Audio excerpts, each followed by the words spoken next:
Bien, tenemos este circuito que le vamos a aplicar para resolver circuitos en serie. Tengo una fuente de 12 volts, una resistencia de 100 ohms y una resistencia 2 de 220 ohms. Se nos pide que encontremos la resistencia total, la corriente de la fuente y el voltaje en cada resistencia. Entonces ya sabemos que para resistencias en serie, la resistencia total es la suma de sus elementos, ¿sí? Entonces ahí tengo la fórmula. Resistencia total es igual a 100 ohms, que vale R1, más 220 ohms, que vale R2. Entonces tengo una resistencia total de 320 ohms. Para encontrar la corriente, ya sabemos que en un circuito en serie la corriente es la misma para todos sus elementos.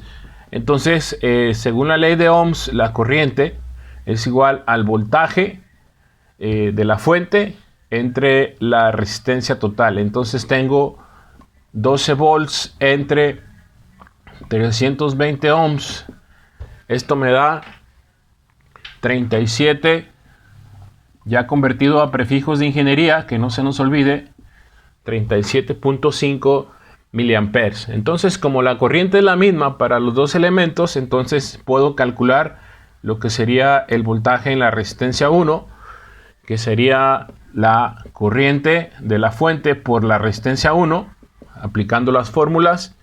Entonces tendría 37.5 miliamperes multiplicado por 100 ohms, aquí me da 3.75 volts. 3.75 volts.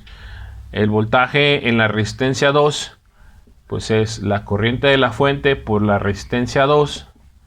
Sí, la vuelvo a poner, 37.5 miliamperes por 220 ohms.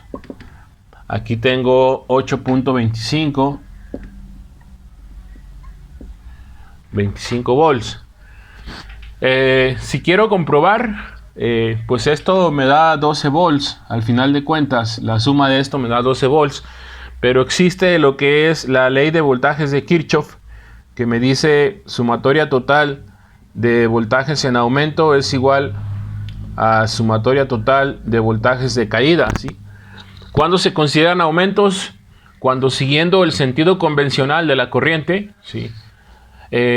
La fuente, aquí tengo, si sigo este sentido convencional, ¿sí? Entonces tengo que la fuente va de menos a más, es un aumento. Las resistencias se consideran caídas, entonces voy de más a menos, es una caída, y de más a menos es una caída. Entonces en aumento tengo lo que es la fuente, y en caída tendría lo que es el voltaje 1 más el voltaje 2, o el voltaje en la resistencia 1 más el voltaje en la resistencia 2. Entonces esto al igual tendría 12 volts en aumento es igual a 12 volts en caída. Y aquí pues comprobamos lo que es la ley de Ohms, y con eso nos podemos dar cuenta que nuestro circuito pues está bien calculado.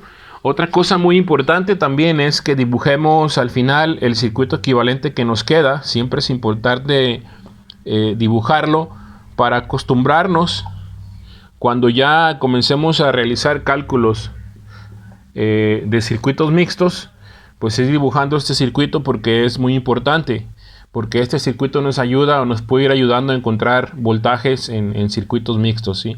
Entonces aquí esta es de 320 ohms y hay una corriente que está circulando de 37.5 miliamperes.